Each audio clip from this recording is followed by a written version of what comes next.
Welcome to this ecology class. Today we're going to start the unit 1 that is called Introduction to the Study of Ecology and Environment. So let's go. The word ecology means the study of the house because its origin, its Greek root origin, oikos means house and logos means study of. So literally a study of the house. Which house? Well, it's actually about the environment. So one core goal of ecology is to understand the distribution and abundance of living things in the physical environment. So, in this context, an organism is a living thing. These living things interact with each other in various ways and with the non-living things components that make up the environment in which they live. That means that organisms are interacting with the non-living things that are called abiotic factors, like in this case could be the water from that river on the picture or the soil that we can see also there, the air, all of the non-living components in that environment that is an African savanna. So one simple definition of ecology could be the one that it says that ecology is the scientific study of the interrelationships between living organisms and the environment. Ecology is a branch, it's one field of biology, so that means that it's a science. So a really complete definition about ecology, it's this one that it's from the two ecologists from here in Mexico. They are very famous because they established this definition that it's the most complete one that you can find. This definition from Julia Carabias and Jorge Meave said that ecology is the science that studies the interactions of living organisms with the environment in which they inhabit or in which they live. Okay, so interactions of living organisms with the environment. This environment characterized by biotic and abiotic factors, meaning living organisms and non-living things, and the way in which these interactions are reflected in morphological and physiological adaptations. That means that those organisms they are different depending of the habitat, as well as in abundance, distribution, and the diversity of organisms in nature. So we're going to break down this definition in the next slide. Like they established, ecology is the relationship between these two concepts, organisms and the environment. By environment, we are talking about the biotic factors and abiotic factors. That means that the organisms are not interacting only with another organisms. They are interacting as well with the physical conditions or the physical features that are surrounding them. They are interacting with the soil, they are interacting with the air, they are interacting with water. And also, those organisms are interacting with the other organisms, like, for example, in the interaction between predator and prey, the interaction between, I don't know, maybe a plant with the oxygen that is providing for to us, to another organism, but also to changing the composition of the atmosphere. So that is what we are talking about when we are talking about environment. The organisms are going to change they are going to adapt depending of that environment. Those adaptations could be morphological adaptation, that means shape, the shape or the size of the animal is going to change depending of the environment, depending on its needs. the physiological adaptations as well. Some organisms are adapted to the extreme temperatures of the environment, so that is going to be reflected there, that interaction with their environment. And also, and the last part of this, breaking down the concept of Julia Carabias and Jorge Meave, it's about the patterns of distribution, because there are organisms that are distributed not evenly in the world, but they are concentrated in one place. So all of the different species that we could talk, they have a pattern of distribution. They have a pattern. Some of them are only in the tropical areas, and some of them, others, are in the poles area. So in higher latitudes. So the patterns of distribution is one part of that ecology study. Also, the abundance. We have organisms, we have specific species that have more individuals. Like if you talk about a big group like the insects are a really huge group.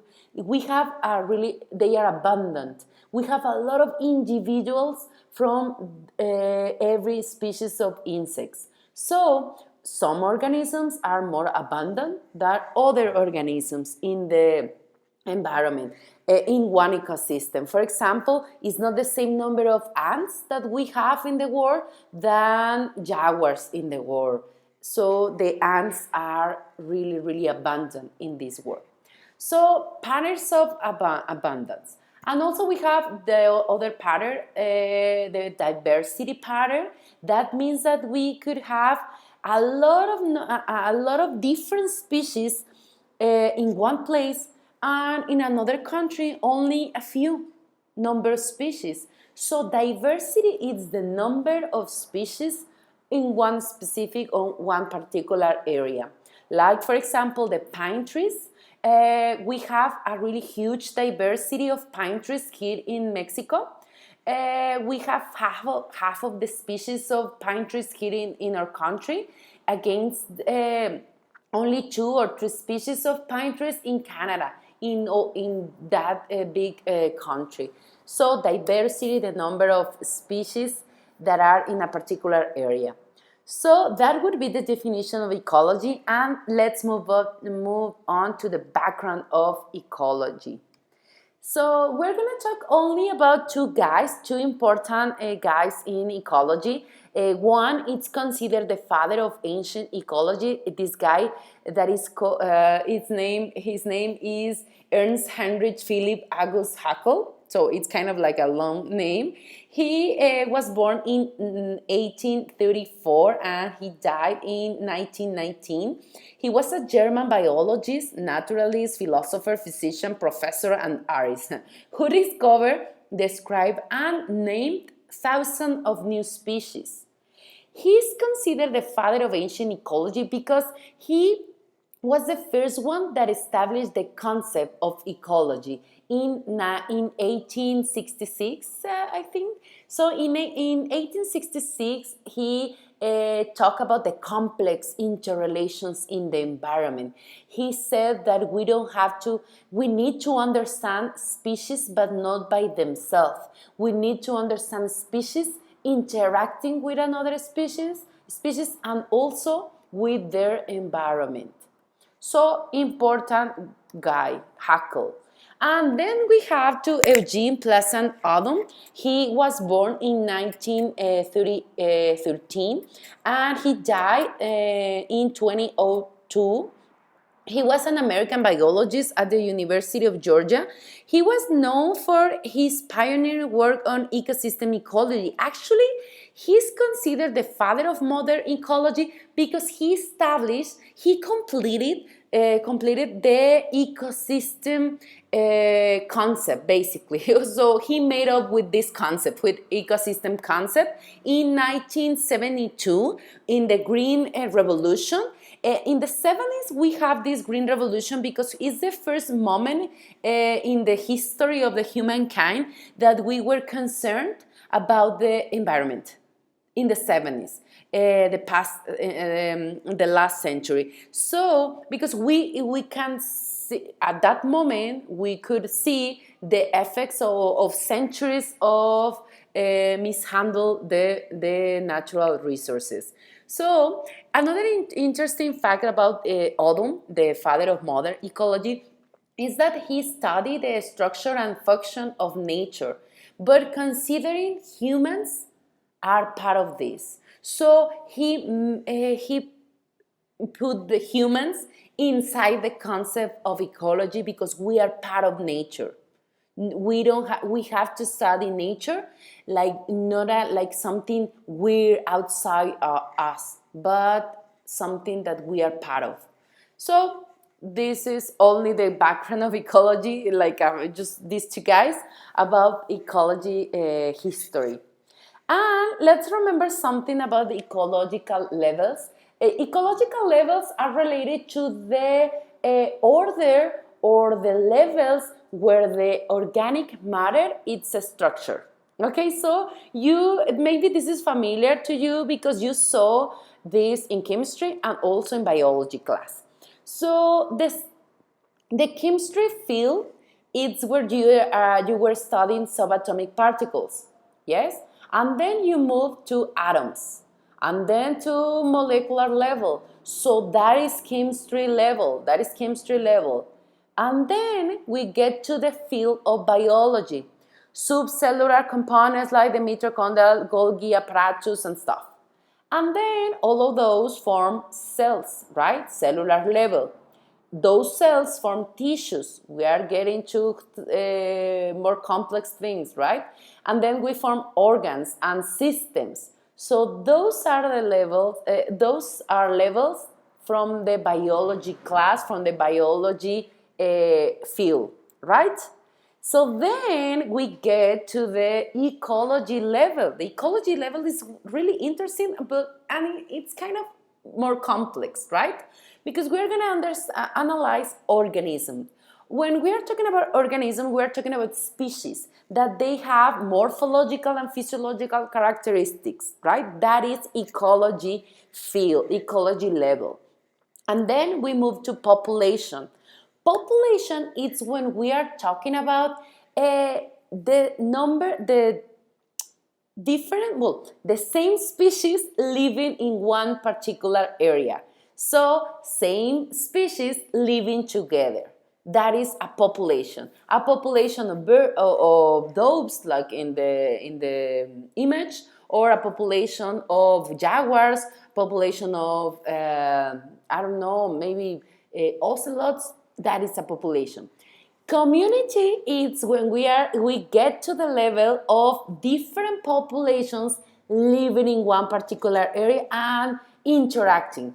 Like, for example, a community could be where two different populations are there, like the mooses in Canada and also the polar bear in Canada. So it's kind of like two different species, two different populations that are interacting at some point.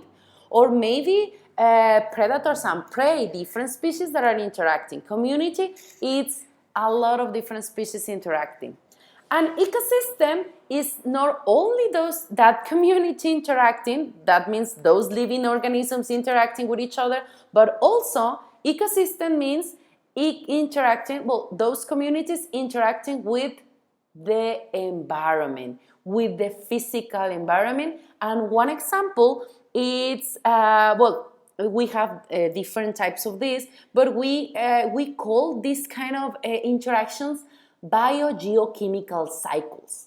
Cycles where you have bio, living things, chemical, that means components, and geo means the earth. So biogeochemical cycles are part of this interaction with the ecosystems. And the whole thing, living organisms interacting, fighting each other, mating, all of those organisms, all of those living things interacting with the environment, it's what we call a biosphere. That would be the ecological levels. Just to understand a little bit more about the ecology science, we're going to divide it into the subfields of ecology. I'm going to show you the subfields of ecology. When we are studying individuals, we use autoecology. Autoecology is the study of species, right? It's the study of species like the wolf, right there. We're going to study the morphology of the wolf. We're going to study the adaptations, the physiological adaptations to their surroundings. That is our ecology. And then we have population ecology. Population ecology is when we are not going to study only the wolf. We're going to study the pack of the wolf. We're going to study how they interact with each other, but the same species always. So we're going to understand there if they, we're going to learn if they live together, if they are clumped, or they prefer to be by themselves, like alone, if they distribute randomly, if the population is growing exponentially. So that would be part of the study of populations, same species living together. Synecology is the study of communities. We are going to study in synecology part of the class, we are going to study the type of symbiosis that they do, if they have a really good, like a win-win interaction, or maybe a win and not so good interaction between species. Synecology, the study of communities. And ecosystem ecology, it's the one that studies not only the organisms, but also the energy that comes from the air to the earth, from the sun, that gives the energy to the entire food chain and food network in the ecosystem. So those are the four subfields of ecology. And finally, just to understand a little bit more how ecology can do it, how is it possible to do such as complex interactions, to study such as complex interactions. So we have related science. Ecology integrates with biology. Obviously, it's a branch. Actually, ecology it's one part of it's part of biology. It also with botany, zoology, physiology, different sciences that are part of the study of ecology. And finally, it uses physics. It uses a little bit of physics. It uses chemistry, obviously, and it could be weird to hear this, but actually ecology, it uses a lot of math. It uses a lot of math. Maybe not in the high school level, we don't use math, but we could do it, but we don't have time. But it uses a lot of math because basically to establish patterns of species, to establish patterns, to study how the population is growing, the methods to study, it's basically statistics. So it's part of math. So a lot of math programs are used for ecology studies. Well, obviously it uses geography to locate animals, right? So it uses different fields to complete this vast and complex way to see ecology, to see the world. So good luck with this class and welcome to ecology.